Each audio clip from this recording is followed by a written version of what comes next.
എല്ലാവർക്കും പുതിയൊരു വീഡിയോയിലേക്ക് സ്വാഗതം. അപ്പോൾ ഇന്ന് നമുക്ക് കുറച്ച് മാമ്പഴം, ഈ ചെറിയ മാമ്പഴമില്ലേ, കാട്ടുമാമ്പഴം, അതുകൊണ്ട് കുറച്ച് മാമ്പഴം കിട്ടിയിട്ടുണ്ട്. അതിവിടെ മാമ്പഴ പുളിശ്ശേരി വയ്ക്കുന്നത് ഭയങ്കര ഇഷ്ടമാണ്.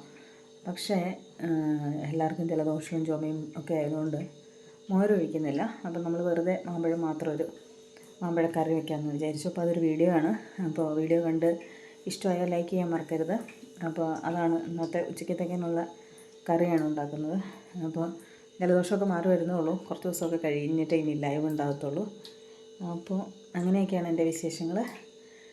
വീഡിയോ കണ്ട് ഇഷ്ടമായാൽ ലൈക്ക് ചെയ്യാൻ മറക്കരുത്. അപ്പോൾ നമുക്ക് വീഡിയോയിലോട്ട് പോകാം. അപ്പോൾ ഇതാണ് നമുക്ക് കിട്ടിയ മാമ്പഴം. ചെറിയ മാമ്പഴമാണ്, വീഡിയോയിൽ കാണുന്നേക്കാളൊക്കെ തീരെ ചെറുതാണ്. കാട്ടുമാമ്പഴം എന്നാണ് ഇവിടെയൊക്കെ അറിയപ്പെടുന്നത്. അപ്പം ഇതെങ്ങനെയാണ് നമുക്കിന്ന് കറിയാക്കുന്നതെന്ന് നോക്കാം. അപ്പോൾ ആദ്യം തന്നെ ഇതിൻ്റെ തൊലി കളഞ്ഞെടുക്കണം. മാമ്പഴം തൊലി കളഞ്ഞെടുത്തിട്ടുണ്ട്. കാണാൻ നല്ല രസമുണ്ട് ഏതായാലും. അപ്പോൾ അതിലേക്ക് ഒരു 3 പച്ചമുളക് കീറിയത്, പിന്നെ ഒരല്പം ഉപ്പ്, മഞ്ഞൾ, കുറച്ച് കറിവേപ്പില, ഇത്രയും ഇട്ടിട്ട് നമ്മൾ വെള്ളം ഒഴിച്ച് നല്ലോണം ഒന്ന് വേവിച്ച് എടുക്കുക. വെന്ത് കഴിയുമ്പോൾ അതിലേക്ക് തേങ്ങ, ജീരകം, ഉള്ളി, കാന്താരിമുളക്, ഇത്രയാണ് അരപ്പ് ചേർക്കേണ്ടത്. ഇത്രയേ ഉള്ളൂ.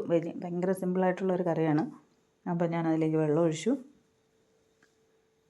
അപ്പോൾ ഇതൊക്കെ നേരത്തെയൊക്കെ, ഇപ്പോഴും കൽച്ചട്ടികളിലാണ് ഇങ്ങനത്തെ കറികളൊക്കെ നമ്മുടെ ഇവിടെയൊക്കെ, എൻ്റെ അമ്മയുടെ വീടുകളിലൊക്കെ വെക്കുന്നത്. എനിക്ക് കൽച്ചട്ടിയില്ല, ഞാനതുകൊണ്ട് മൺചട്ടിക്കകത്താണ് വയ്ക്കുന്നത്. അപ്പോൾ കൽച്ചട്ടികളാണ് പണ്ടെല്ലാം ഇങ്ങനത്തെ കറികളൊക്കെ കൂടുതലായിട്ട് ഇവിടെയൊക്കെ ഈ ഭാഗത്തൊക്കെ. നിങ്ങളുടെയൊക്കെ നാട്ടിൽ കൽച്ചട്ടികളുണ്ടാവുമോ ഇപ്പോഴും എനിക്കറിയില്ല. ഭയങ്കര വിലയാണ് ഇപ്പോൾ കൽച്ചട്ടിക്കൊക്കെ. ഏതായാലും മാമ്പഴം നമ്മൾ അടുപ്പത്ത് മൂടി വെച്ചു. അപ്പോൾ ഇടയ്ക്കൊന്ന് ഇളക്കി. ഏതായാലും വെന്ത് തുടങ്ങി. ഒരു 5 മിനിറ്റ് മുതലൊരു 8 മിനിറ്റിനിടയിലേക്ക് ഇത് നല്ലോണം വെന്ത് കിട്ടും. അപ്പോൾ ഏകദേശം വെന്ത് തുടങ്ങിയിട്ടുണ്ട്. അപ്പോൾ ഇടയ്ക്കൊന്ന് ഇളക്കി. അപ്പോൾ മോരൊഴിച്ച് വെച്ചിട്ടുണ്ടെങ്കിൽ സംഭവം അടിപൊളിയായിരുന്നു. ഏതായാലും ജലദോഷമൊക്കെ ആയതുകൊണ്ടും നമുക്കങ്ങനെ ഒരു ചുമയുടെ ഒരു ഇതുള്ളതുകൊണ്ട് മോരൊന്നുമില്ല, വെറുതെ മാമ്പഴം മാത്രമേ കറി വയ്ക്കുന്നുള്ളൂ. അപ്പോൾ നമ്മുടെ മാമ്പഴം വെന്തു. അപ്പോൾ അതിലേക്ക് ഞാൻ തേങ്ങ നേരത്തെ അരച്ച് വെച്ചിട്ടുണ്ട്. അതിൻ്റെ ഒന്നും വീഡിയോ എടുക്കാൻ കഴിഞ്ഞില്ല, കാലത്തെ ഒരല്പം തിരക്കാണല്ലോ. അപ്പം അതിലേക്ക് നമ്മൾ അരച്ച് വെച്ചിരുന്ന തേങ്ങ അരപ്പ് നമ്മൾ ചേർത്തു. ഇനി ഇതൊന്ന് പതുക്കെ ഒന്ന് കുറുകി വരുമ്പോഴത്തേനും ഓഫ് ചെയ്യാം. അത്രേ ഉള്ളൂ. അപ്പോൾ ഇത് അറിയാൻ മേലാത്തവരൊന്നും കാണത്തില്ല, ഇനി അറിയില്ലാത്തവർക്ക് വേണ്ടിയിട്ട് ഇതൊന്ന് പറഞ്ഞു എന്ന് മാത്രം. അപ്പോൾ ഇതൊന്ന് പതുക്കെ ഒന്ന് പതഞ്ഞ് വരുമ്പോഴത്തേനും നമുക്കിത് ഓഫ് ചെയ്യാം. അപ്പോൾ ഈ അരപ്പ് ചേർത്ത ഒപ്പം തന്നെയായിരുന്നു നമ്മൾ മോര് ചേർത്തുകൊണ്ടിരുന്നത്. പിന്നെ ഇപ്പോൾ മോരില്ലാന്ന് ഞാൻ പറഞ്ഞല്ലോ. അപ്പോൾ മോരൊഴിച്ച് വെച്ചാൽ അടിപൊളിയാണ്. അപ്പോൾ ഇത് ഇങ്ങനെ ഉള്ള മാമ്പഴ പുളിശ്ശേരി നമ്മൾ വർഷത്തിൽ വല്ലപ്പോഴുമൊക്കെ കഴിക്കുന്നത് നമ്മുടെ തൊടുപുഴമ്പലത്തിലെ ഉത്സവത്തിന് ഇവിടെ ഒരു എതിരേൽപ്പ് ഉണ്ട്. അവിടെ ഒരു പ്രസാദൂട്ടുണ്ട്. എല്ലാ വർഷവും മാമ്പഴ പുളിശ്ശേരി അവിടെ ഉണ്ടാവും. അപ്പോൾ അതിലേക്ക് നമുക്ക് കുറച്ച് കടുക് വറുത്ത് ചേർക്കണം. അപ്പോൾ നമ്മൾ കടുക് വറുക്കാൻ എണ്ണ ഒഴിച്ചു.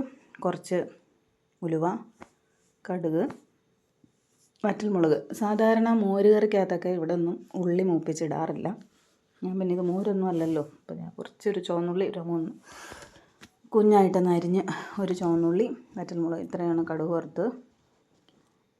അപ്പം ഇതാണ്. ഇനിയിപ്പം ഇത് ഒന്ന് ചൂടാറി കഴിയുമ്പോഴാണ് ഇതിനൊരു ടേസ്റ്റ് ഉള്ളൂ. ഇതിപ്പോൾ ഒത്തിരി അങ്ങനെ ഭയങ്കരമായിട്ട് പറയാനുള്ള കറിയൊന്നുമല്ല.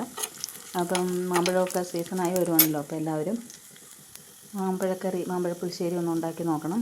അപ്പം നമ്മുടെ കറി കടുക് വറുത്ത് ആയിട്ടുണ്ട്. നമുക്ക് ഇനി അതിലേക്ക് ഒഴിക്കണം. കറിവേപ്പിലയുടെ കുറവുണ്ട്, ഞാൻ പറഞ്ഞല്ലോ. കറിവേപ്പിലയ്ക്ക് കുറച്ച് ക്ഷാമമുണ്ട്. ഞാൻ തുടക്കത്തിലുള്ള കറിവേപ്പില മൊത്തത്തിലിട്ടു. അപ്പം നമ്മുടെ കറി ആയിട്ടുണ്ട്. ഇനി കുറച്ച് തോരന് വേണ്ടിയിട്ട് കുറച്ച് ദിവസമായിട്ട് പയറും കൂർക്കൻ തന്നെയാണ്. അപ്പോൾ ഇന്ന് മിക്കവാറും തന്നെ ഇപ്പോൾ കൂർക്ക സീസണായിട്ട് തന്നെ ഇവിടെ മിക്കവാറും കൂർക്ക ഉണ്ടാവും. ഇക്കൊല്ലം പിന്നെ പയറും കൂടെ ഉള്ളതുകൊണ്ട് ഇന്ന് കൂർക്കയും പയറും കൂടെ തോരനാണ്. ഇപ്പം രണ്ടിൻ്റെയും വേവ് തമ്മിൽ ഇത്തിരി വ്യത്യാസമുള്ളതുകൊണ്ട് ഞാൻ കൂർക്ക ആദ്യമേ അടുപ്പത്ത് വെച്ചു. കുറച്ച് ഉപ്പൊഴിച്ചു, ഉപ്പിട്ട് വേഗം വെച്ചു. അതൊന്ന് വെന്ത് വരുമ്പോഴാണ് നമ്മളിന്ന് പയർ ചേർക്കുന്നത്. അപ്പോൾ ഇതായിരുന്നു ഇന്ന് തോരൻ. അപ്പോൾ ഏകദേശമൊക്കെ കാലത്തെ തിരക്കിനിടയിൽ ഞാൻ വീഡിയോ എടുക്കാൻ വേണ്ടിയിട്ട് നേരത്തെയൊക്കെ ഇതൊക്കെ മടിയായിരുന്നെങ്കിലും ഇപ്പം നമ്മളൊരു വീഡിയോ ഇടുന്നതിൻ്റെ ഭാഗമായിട്ട് കുറച്ച് സമയം അതിനും കൂടെ കണ്ടെത്തും. അപ്പോൾ പയർ ചേർത്തു. അപ്പോൾ ഇതിനിടയിൽ തേങ്ങ അരയ്ക്കാൻ പോയതും തേങ്ങ ചിരണ്ടിയതൊക്കെ വീഡിയോ എടുക്കാനാണെങ്കിൽ ഉണ്ട്. സംഭവം അതിനൊന്നും നമുക്ക് സമയം കിട്ടുന്നില്ല. അല്ലെങ്കിൽ ഞാൻ തന്നെ ഇതെല്ലാം കൂടെ ചെയ്യാൻ പറ്റാത്തത് കൊണ്ടാണ് കേട്ടോ അതൊന്നും ഇതിൽ ഉൾപ്പെടുത്താത്തത്. അപ്പോൾ എനിക്ക് ഈ ഫോണിങ്ങനെ ക്യാമറ പിടിച്ചുകൊണ്ട് പോകുന്നതുകൊണ്ട് ഫോണിനിങ്ങനെ വെട്ടമടിക്കുന്നുണ്ട്. അപ്പോൾ ഇത് രണ്ടുമായിരുന്നു ഇന്നത്തെ കറികൾ. മീൻ വറുത്തതും ഉണ്ടായിരുന്നു, അതൊന്നും എടുക്കാൻ പറ്റിയില്ല. അപ്പം മാമ്പഴ പുളിശ്ശേരി ഇഷ്ടമായ ലൈക്ക് ചെയ്യാൻ മറക്കല്ലേ. Thank you.